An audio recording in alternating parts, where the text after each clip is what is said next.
Hello and welcome to the Gino Vibe. Thanks, Nimish. Thanks for your time. It's been a while since we last spoke, and this is probably as good a time to talk about because there is probably a lot to talk about Arsenal, and it's also an international break. First of all, how are you doing? How are you coping up with not a lot of Arsenal football? Hey, thanks, Arun, first of all, for inviting me. It's been always pleasure to talk to you and talk on your channel. Yeah, when there is no Premier League, it's always boring, especially knowing that there is nothing to catch up or watch, in terms of the games or matches. So it's a bit tough, but yeah, an international break sometimes helps us, sometimes it doesn't.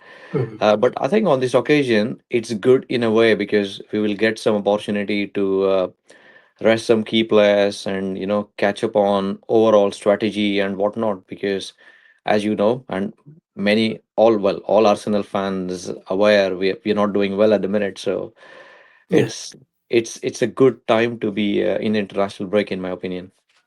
yeah. I mean, let's talk about that. I know it's been 11 games, and it's also already this is the third international break. The last Yeah. international break we had, or maybe the first one, we had an injury to Odegaard, and it seems to have impacted the season thus far. Yeah. What are your feelings about the first 11 games? Um, if you ask me to describe in one word, then disappointing is the expression I can think of, because a lot was expected from this team, despite Odegaard's injury, I must admit. And then we did cope first few games after his injury, but then eventually it started showing the cracks, I would say, especially when Arteta changed the system. If I'm not wrong, it used to be 4-1-4-1, but started 4-4-2. And that does or that did impact actually our style, overall approach to the game. And so yeah, in last 11 games, we have been good in patches, but not as consistent as our Arsenal fans would love to us to be. Yeah, So yeah, it is tough time. Unfortunately, first 11 games have been tough in my opinion. yeah, yeah. What's surprising is the amount of goals that we have considered. I think Yes. we already considered 12 goals in 11 games. The overall last season, we only considered maybe close to 25, 27 goals. So, um, Yeah. do you think it is Odegaard or the change in system that is contributing to the number of goals considered, lack of creativity, or is it constant change of the back line? Even the midfield has changed a little bit. What do you feel is the main problem? I think it's a combination of few things, I must admit. Uh, Not only because Odegaard's miss, but also in general the defense has been a little bit weak, and that is maybe down to although the Gabriel and Saliba are playing consistently, but if you remember, Saliba had a red card, so he missed a game. Mm, Gabriel as well has been a little bit shaky lately. He's not like neither of them are out lengthy due to injuries, but if you see, there have been some knocks as well, I think, to Gabriel, if I'm not wrong. Also, blending Calafiori in the current setup, that uh, might have impacted a little bit, in the back line. Also, if you remember, last couple of season on the right hand side, we have had very consistent attack or built up by White and then forward to Saka. So that right has actually been quite choppy and changing as well. Partey has been playing at the right back for a while, and then White played, and eventually, unfortunately, White, who is one of my favorite players, he's now out actually, and he may not feature again in this calendar year. mhm. So I think that's the whole lot of issues or a whole lot of combinations which is contributing to that issue of conceding those many goals. Our back four has not been super consistent, and I mean the playing back four has not been basically as what it was last season. So yeah. That's what I You think. mentioned you mentioned consistency or lack of consistency of the back four. You also touched upon Saliba's red card. There has been three red cards this Yes. season for Arsenal. Yeah. Do you think that is also? I mean, first of all, let's talk about the red cards itself. Is it? There is a lot of talking points around the red cards, especially the ones that we got, or in fact, all three of them, Yeah. in comparison to all the other decisions that the referees have been making. What being in the UK, how do you feel about that lack of consistency? I guess. That's a very good point you started, Arun, because there have been a lot of discussion in the UK on or in England about the refereeing at the minute. Rather, how inconsistent refereeing has been, lately. So it's very disappointing again that the refereeing is below average, in my opinion. And some fans, non-Arsenal fans, might think that I'm moaning about it, and that is not right. But if you see some other incidences similar to what we've been given the red card for, are actually not been given the red card for. So how does it work? So especially the Rice red card was super soft. I Mm, know in rule of the games or laws of the games, he shouldn't have actually kicked that ball away, but he did. It happens. I won't blame him because only people who are there on the field, they exactly know the emotions and how things are working out. So it happens no matter what sport you're talking about. But referee also has to be a little bit more sensible and pragmatic about things. It's not as if like he was doing anything a very cynical kind of thing. So yeah, refereeing. Yeah, I'm not happy at all with the refereeing at the minute. Even with the Saliba's red card, actually. Yeah, uh, and I mean, when we talk about refereeing, we're talking about red cards, but what about some other incidences, which have actually made a big impact? For example, that last minute or last second actually goal, which was ruled out because there was apparently a foul actually against Liverpool. If you see from other angle, absolutely, it was such a gentle kind of not even push to the Liverpool defender, but still it was ruled out. And I just don't get it where things are going with the refereeing. And every time something happens, Howard Webb, who is a main head of a refereeing association, apparently he comes out and apologizes. But it's not going to help. I mean, mm, the mistake is made and points are dropped. So yeah, yeah, it's not great. yeah. It's definitely frustrating. The refereeing standards are very inconsistent, even between games. In Yeah, the same match day, I've seen decisions which similar decisions are not given. yeah, Uh, Sometimes it feels like it is there is some sort of like ganging up on Arsenal for some reason. I don't know, but yeah. it's just I mean, it just doesn't look good for Premier League and also uh, the game in general when the refereeing standards are this poor. I've known, I mean, I've heard that refereeing standards are not great in other countries, but because Premier League is watched by like millions, not just Mm, in the country in UK, but also abroad, it yeah. definitely gets a lot of attention when refereeing decisions are either not consistent or pretty poor. What do you think could be done? I mean, that could also be a discussion point there in UK that things needs to change. What are your opinion, or even in general people's opinion there on how they would want the refereeing standards to improve? Well, first and most thing, everybody, I mean, most of the people I've spoken with, they are it's basically we don't want any other actually referees or any other people actually coming in the England or Premier League actually and then do the refereeing. Like Champions League, for example, you will get referee from any part of the Europe who are in Champions League, of course, uh, and referee. So people are against that. So people would love to still refereeing to be restricted for referees in England. So they are against like any idea of having any other introduction of any other referees or anything like that. But then the option only I can think of is maybe a better training and bit more kind of them to be warned about actually what to anticipate and what should be their response in those kind of cases. There has to be consistency.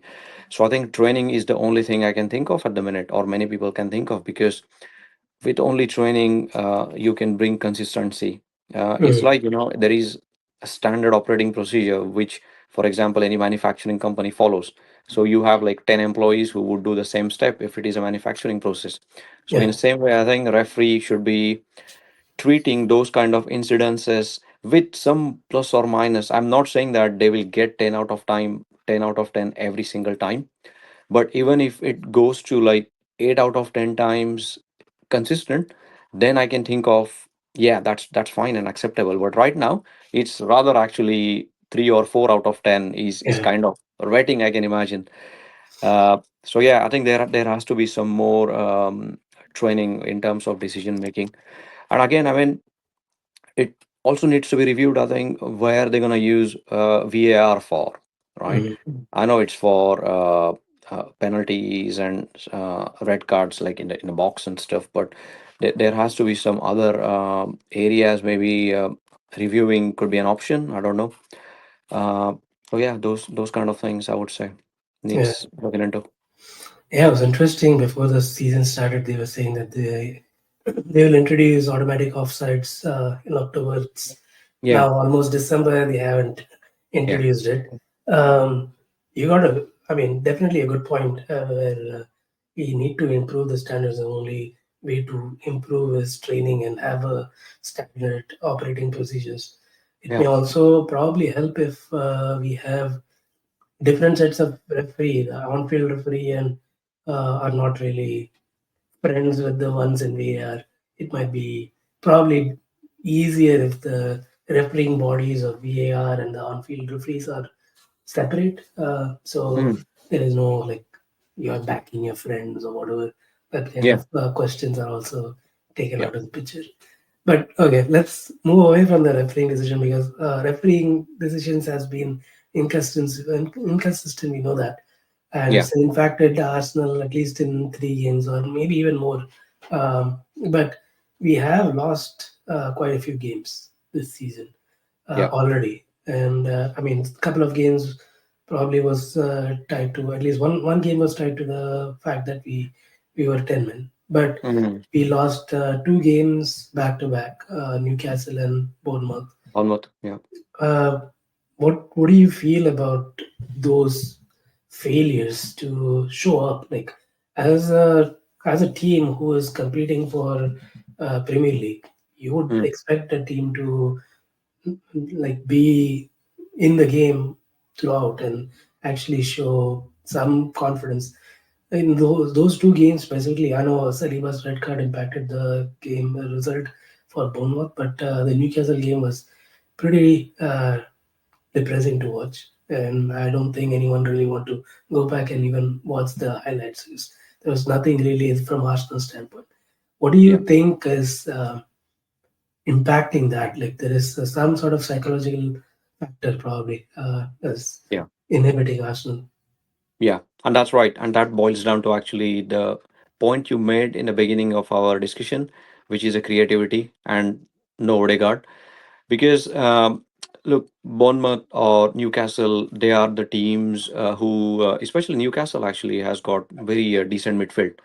And when you have that sort of packed midfield, who won't mind actually you to have ball, but then of course you need to do something with it to have that creativity, which is or which wasn't there in those games.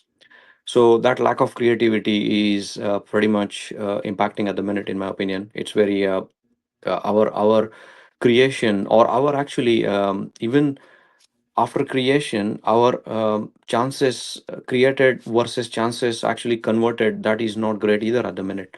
So our forward play in final third has been very poor in last few games. So I think after Leicester game, I don't recall actually we've been scoring much in a way, Mm. apart from Preston game, but I would discount that to be fair. And no, disrespect to Preston, but of course we are mainly talking about Premier League or Champions League performance, I would say. That's where we are mainly struggling because we need to break down these tough teams, which is not happening, unfortunately. So, yes. And then again, that links to another point, and I think you might want to discuss that, but I might as well actually put hand in that point is basically not signing enough quality players, or maybe a player or two at least, which is or which has impacted us a big time. Because imagine if we had someone actually on the bench right now, not maybe exactly as good as Odegaard, but even a 90% of Odegaard would have definitely helped us, to get ground running, but that is not happening, or that has not happened. So unfortunately, this is the root cause, in my opinion. We are not good in final third. We are not having that a pass or two actually in each game, which used to basically give us that sort of opening, last season or season before. Yeah, I mean, we will go back to the signings in a bit, but I know Yeah, you're passionate about a couple of signings specifically. But let's talk about the Odegaard and the creativity situation a little bit. Odegaard got injured, I think, August 31st. So it's been yeah, almost 3 months since Odegaard is injured, and he came back in the Chelsea game, which is, or I think the Inter Milan game, which was a good sight. But we still had Waneri in the team. Uh, how do you feel about that? Like, I know we lost Smith Rowe. We sold him to Fulham, yeah, and also loaned Vieira. yeah, But the few times, at least in the Carling Cup or Carabao Cup games that we have seen when Eri start, he's been doing pretty well. Even in the Premier League games that he has got like final 5 minutes, mm, 10 minutes of the game, he has pretty much been the fulcrum of creativity. What do you think about him? Like, if you see someone like him in the bench and give him a chance where there is not a lot of creativity coming, but the yeah. manager himself is kind of reluctant to give a chance to a 17-year-old. What do you feel about that? Again, I love using this one word expression, and on this occasion, I would use very frustrating, because he is such a bright kid. And every time, every single time he's on the pitch, he had shown actually that he's Premier League ready.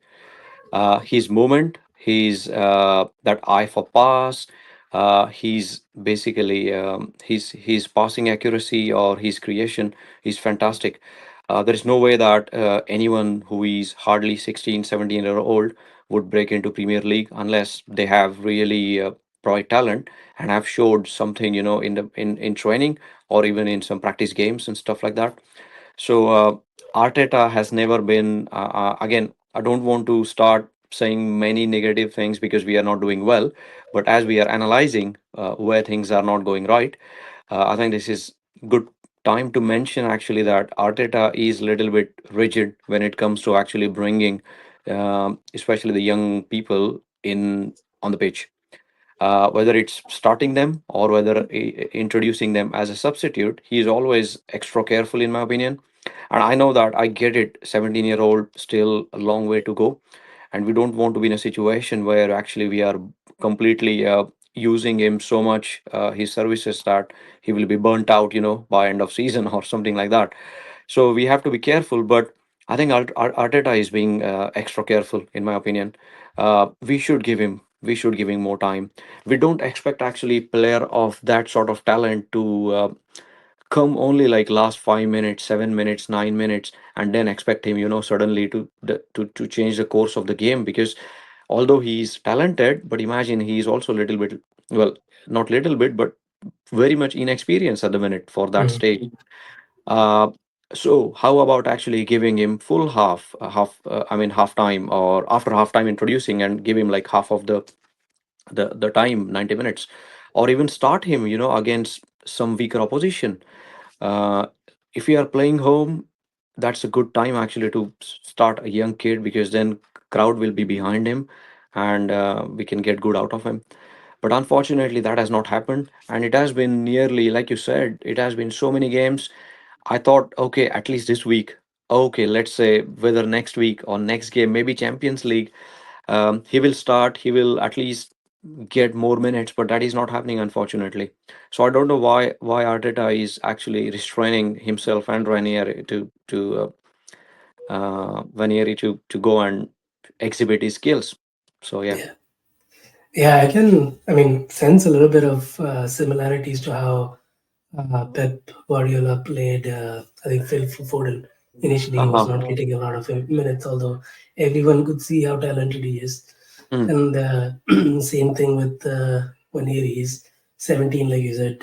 You don't want to put too much pressure on him, like mm, creativity burden all over on the 17 and 17-year-old. But at the same time, when you see across the pitch, there is not a lot going on. Not yes. no one is actually stepping forward to create anything.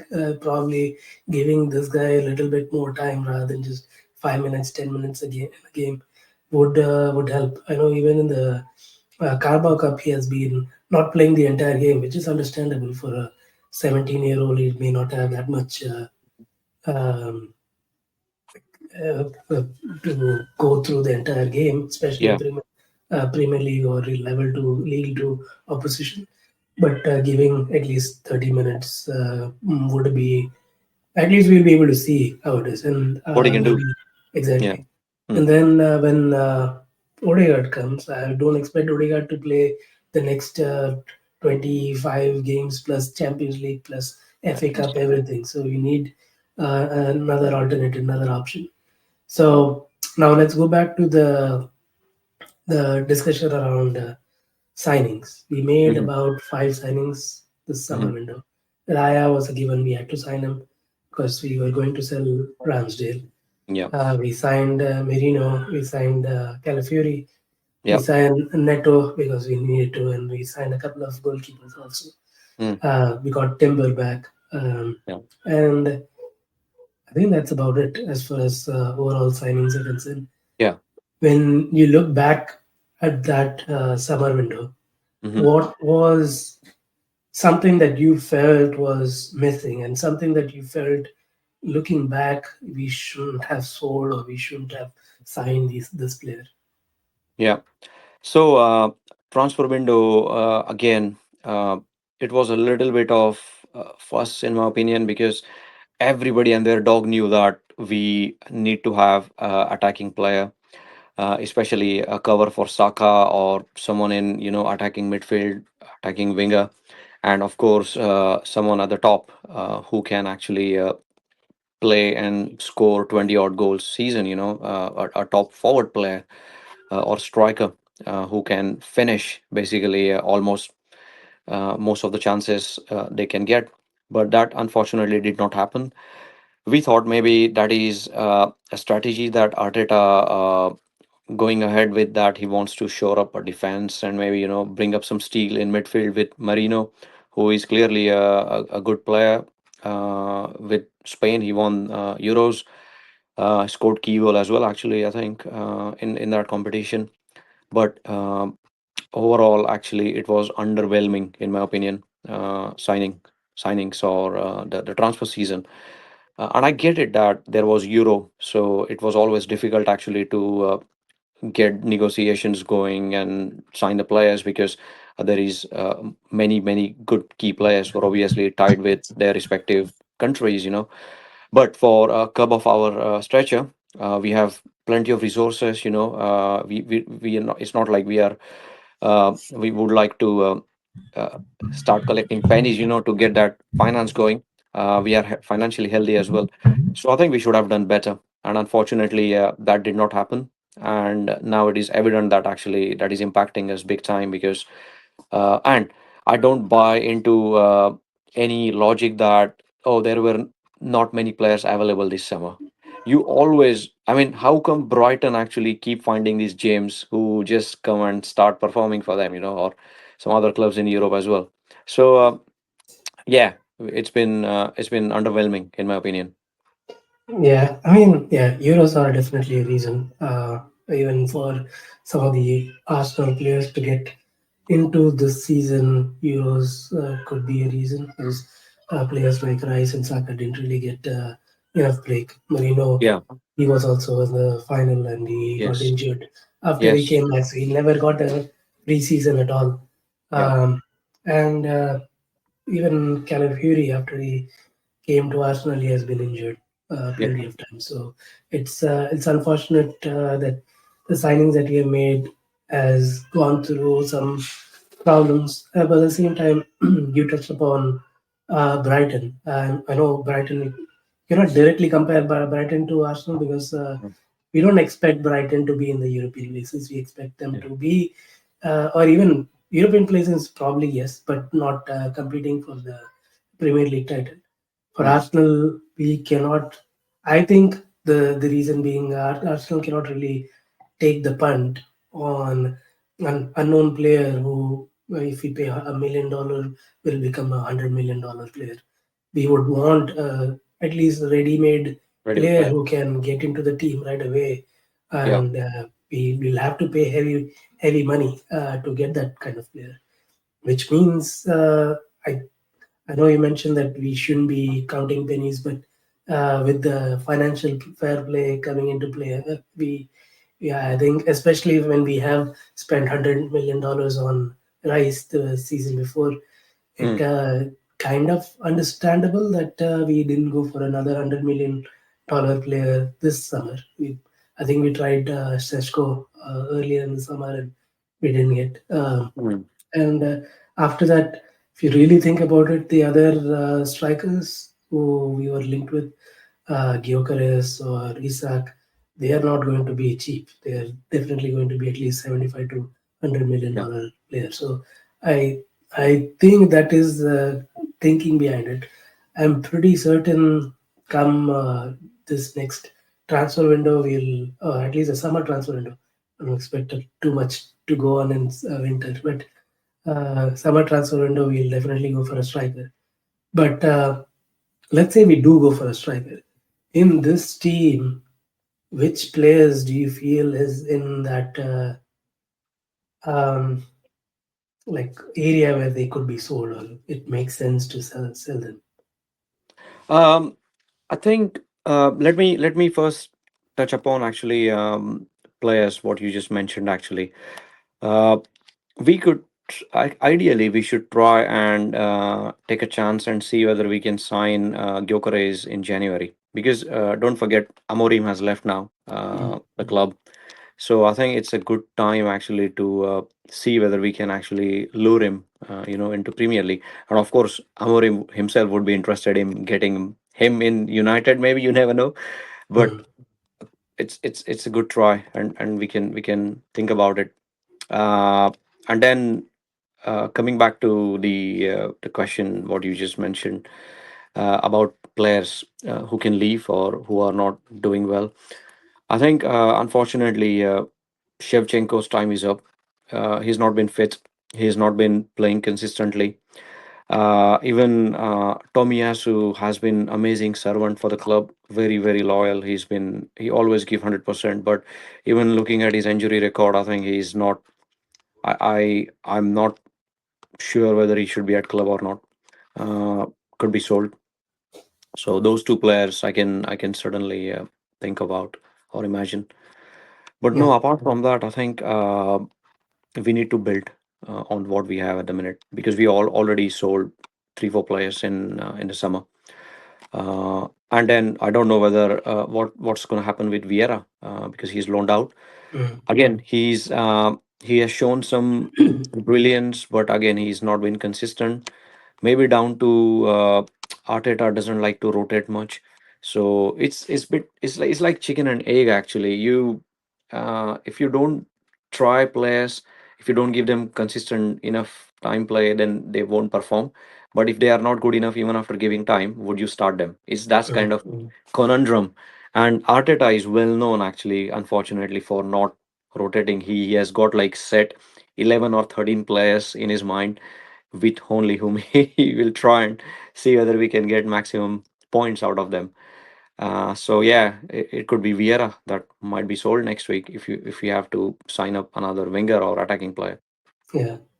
Yeah, I mean, at least in the left back position, we also have Miles Lewis Kelly coming up. if Yes. Vieira has sold or whatever be the case, hopefully we see Waneri get back to that position. It can be an understudy for Odegaard, which is okay for another year. But two big gaps that we might see is Partey, his contract is coming up, and Jorginho is not even getting much time. Yep. So there is big hole in our central midfield. We heard Zubimendi's name come up Mm. in the transfer window and also recently where he might be signed in. What do you think about him, especially if we um sell those two players' contract is gone and we need to sign a central midfield player anyways? Yeah, he's a good shout. He's again experienced, but only again concern is he is. I don't think so. Correct me if I'm wrong. He's never played in Premier League, Mm, and that's the one of the things which is I'm a little bit skeptical of. But again, if there are not many players available, and if we have to have backup, knowing that players are departing or their contracts not been renewed, then I think it's worth a punt in my opinion, because uh, Arteta obviously, hopefully, will get good out of him, mm, and definitely we don't want to be in a situation where Rice is again like Odegaard being playing consistently every single game, mm, whatever game comes up with, and then end up in getting injured. Touch wood, that won't happen. I'm not jinxing it, but so we have to have cover actually in that kind of central midfield or defensive midfield position. We need definitely. But again, there have been discussions and uh, forums I've read about Merino actually can get a little bit deeper, and then mm, Rice, that will allow Rice actually to get a little bit upfront, because Rice have got that ability as well to create those passes, to pick up a mm, right person, even to score from long range, those sort of things. mm. uh, it all hinges on how good these two do as well. Rice, I don't have any concerns. Of course, he's amazing player, but Marino has a little bit slow start than most of us would have liked actually, Mm. if you look at his performances. But hopefully, he will come good. Yeah, at least Marino's performance in the Chelsea game has been good. Like I said, the fact that he has not played in the Premier League for a while, and Yeah, he got injured after he got signed, and he didn't really have yeah, any preseason would be contributing with this slow start. yeah. But a lot of discussion also has been around Saliba and Real Hmm. Madrid interested in Saliba. So Yes. if that happens, what are your feelings? And do you feel that that could happen, first of all? Uh, we can't let that happen. To be fair, Mm, we can't lose Gabriel or Saliba. But Madrid are not doing well. If you see at the minute, they got battered by Barcelona, mm, and even Barcelona fans are surprised, if I'm not wrong, that with that scoreline and that happened. Uh, but that's why I think I'm a little bit concerned that if Madrid don't do well this season, then they definitely would come and try to get some at least 2 3 good signings, like a marquee signings for their club, mm. and I won't be surprised if they actually come in hunt for Saliba in that case. But Saliba has signed up a new contract as well, so I'm pretty sure there is at least 3 or 4 season on his contract. Yeah, I Uh, think yes. His contract runs until 2027. yeah, exactly. So we have still decent amount of time left. So look, we can't play a player against their will. No matter whether it's Arsenal or any other club, actually, you have seen that that doesn't work at all. And I won't be surprised actually if Saliba also expresses desire actually to move on because he wants to win something, Mm, because he's been playing amazing, and if he'd failed to win any major silverware this year, I'm pretty sure some players might be a little bit upset or frustrated. We still not won anything. I'm not at all actually saying that Saliba is unhappy or anything. If you see him, he's absolutely happy. His body language says he wants to be there. He wants to be with Arsenal. But Madrid are notorious actually to come and splash the cash and lure players, with attractive propositions. So we have to be careful and watch that one on, I would say. Yeah, in my opinion, I wouldn't be surprised if Saliba leaves. It could be, it's probably unpopular opinion, but that might be the cash that we need to purchase a top quality striker like Gyökeres. Yeah. We may have to look into the Premier League and sign another defensive player. We probably need it as a backup for either, or maybe this might be a time to get either what's his name, White or Timber to play central Mm, defense with mm, Gabriel. But mm. time will tell. There is a lot of time between now and the summer window. Yeah. But a crucial portion of the staff for Arteta and the Kroenke's Edu has left. What do you Yes. feel about that, and how would that impact the transfer window? Yes, Edu's departure has been surprising, I would say, because I thought he will stay, he will see through the project, which is ongoing at the minute, and we are in right direction. Of course, there is a blip uh, in this season at the minute, but yeah, so he's left, but I have not heard anything, or I've not seen who is going to replace him or what is going to happen, and nobody knows exact reason why he left either. So there Mm, have been a lot of Chinese whispers, a lot of rumors about number of things. Let's not go into that, but he did make some signings, or he did make some decent business, I would say, because when a role of sporting director comes in question, it's not only about whom they're signing, but sometimes mm, it's also about whom they're offloading. Because mm. if you can't offload, then of course we won't be able to make a room for new players. So Yeah. I did well actually in offloading some deadwood as well actually in Mm, recent past. So yeah, he's, I would say, I mean, he's been uh, decently successful in that role, and there was a good relationship between him and Arteta. But something prompted, something has changed maybe in his circumstances, and he is left. But I hope we get someone better, yeah. definitely, who could get some players and be strong in that role. Yeah, a lot of churn overall in the club. Yeah. The women's coach, Ainaval, left or resigned, Mm. and Yes. their season has not been good either. They're fourth, I No. think, in the league. Yeah. I think they are doing now better now with the interim coach Stiles, I think her name is. Okay. But Yeah. uh, overall, maybe we can talk about the rest of the season. I think last not last season, the season before that, Arsenal was pretty much a front between Mm. at the end of the Premier League. We're like almost 8 points ahead of Man City, and we lost it. We what they call us bottled it. Yeah. Last season we were playing catch up, and we actually did pretty well. In fact, we caught up to Liverpool, went past them, and almost got over the finish line against Man City with just 2 points adrift. I Mm. feel the fact that we are still playing catch up, and this is only there is still almost a third of the season, more than third of the season to go, two-third of the season to go. I am confident that Arsenal will be there in the title hunt. I'm also confident that we'll need to go in a long run, just like we did in this year. We had like out of 18 games, we won 16. Yes. But how are you feeling? I know this has not been a great start to the season. We had tough games. We played at Tottenham, we won. We played at Yeah. Aston Villa, we won. We played at Man City, we drew. Played at Stamford Bridge, we drew.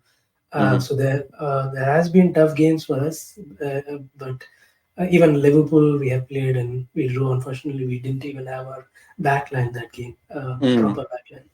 But having seen what we have seen thus far, and obviously this is like the worst part of the season that has gone through, how do you feel would happen, and what is your confidence level going into the next phase?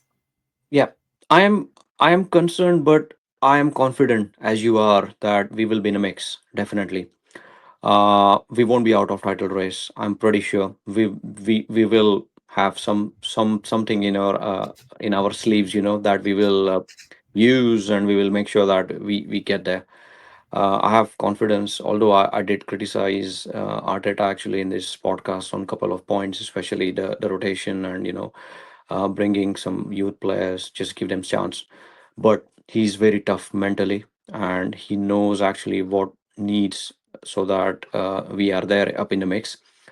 We also need a bit of luck as well, in my opinion. Some refereeing decision maybe going our way, and some luck in terms of injuries.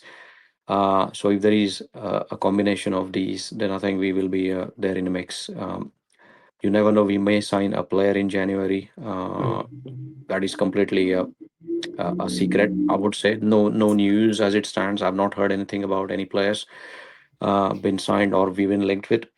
But yeah, like you said, plenty of games to be played. And don't forget, actually, if you see the fixtures, or if you see the games, City, Arsenal, and Liverpool have played so far. We had by far toughest start of the season in terms of playing Spurs, Chelsea, City, of course, and Liverpool. So yeah, and Brighton, of course. I know they are not like top four as it stands, but it's a difficult side actually as well, to play against.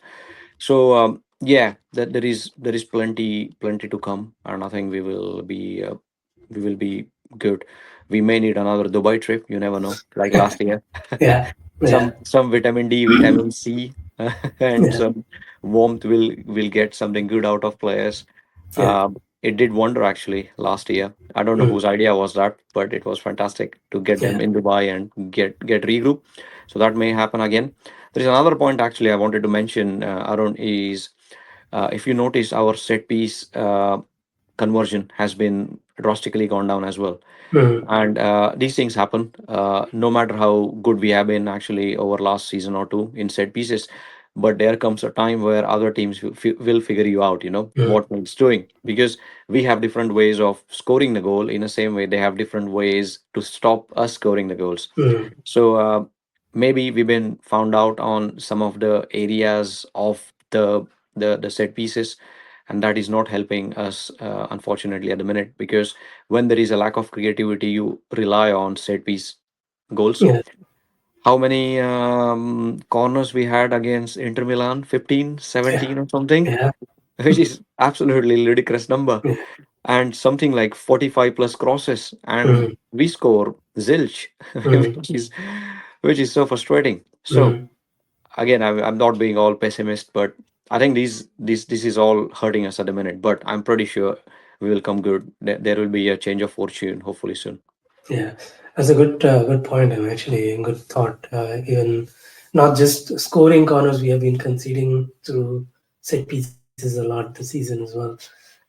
It's hurting us for sure. Like you said, we might have to have a Dubai trip. Maybe I don't think there is a winter break this time or summer break, but we'll see. There's going to be a packed schedule. There's going to be a lot of games that Yeah. we'll be seeing, and hopefully we'll see Arsenal get back to winning games, winning ways. Mhm. Uh, Forest next game, Mhm. I think it's at home. What do Yes. you feel? Forest has been playing really well. I think they're third or Yeah. fourth in the Yes, they are table. in top four at the minute. Yeah. So, what do you feel about our chances against Forest? Uh, I think we will win that game. Mm. Uh, because this break was needed actually for likes of Saka, and Odegaard as well, to get some more momentum going. Do some more fitness and more practice games and strategy and whatnot. Uh, Look, again, Nottingham Forest have had absolutely dream start of the season. They've been fantastic, but it is not that easy actually to keep that momentum going either. So Mm. it's like law of average. It's about time maybe that we have like a one big win due. Again, I wouldn't count that Preston game. That is completely different kettle of fish. But talking about Premier League or Champions League, we are due actually one good game. Mm. So I think we will come good in Nottingham Forest game, especially at home. Crowd will be going. I think I was talking to someone this morning, and on the school run. Actually, not on the school run, but a friend from the school run, and she said, "Yeah, it's so weird that there is no Premier League because of the break." But I also told her that I think I'm happy for a change that there's a break this week because we needed that because we have had string of bad results Yeah, and we need something back. And I yeah, think players will be rejuvenated hopefully by next weekend and we should be up in there. yeah. Hopefully that is the case. There is a lot of injuries. Yeah, Even Rice has a foot injury. Hopefully he's doing better. Odegaard is back in London. Glad that he's not playing. yeah, But let's see how things go. Hopefully, we get another that winning run that we talked about. Hopefully, we get back yeah. to winning ways to start with, Yes, and then yes. we'll see where the title race goes. Uh, Yeah. I Was there anything else that you wanted to discuss, Nimish? No, I think we touched upon many good points. Everything that I was thinking of, to discuss with you Mm, as well about the injuries, how the season might look, the refereeing, obviously, and whatnot. So yeah, let's hopefully connect again after next game, maybe, or at some point soon, so that we can hopefully discuss more on how well we have done and yeah, what are the positives. So yeah, thanks, Arun. yeah. Thanks. It's always fabulous talking to you. It's a pleasure to talk to you this Sunday and talk about Arsenal for sure. Yeah, Um, but hope you have a good rest of the day. Hopefully, fortunes turn for the better for yeah, Arsenal. But yeah. until then, have a good weekend. Have a good day. Take You too, care. Arun. Thanks. Take care. Have a good Sunday. Bye bye. Bye.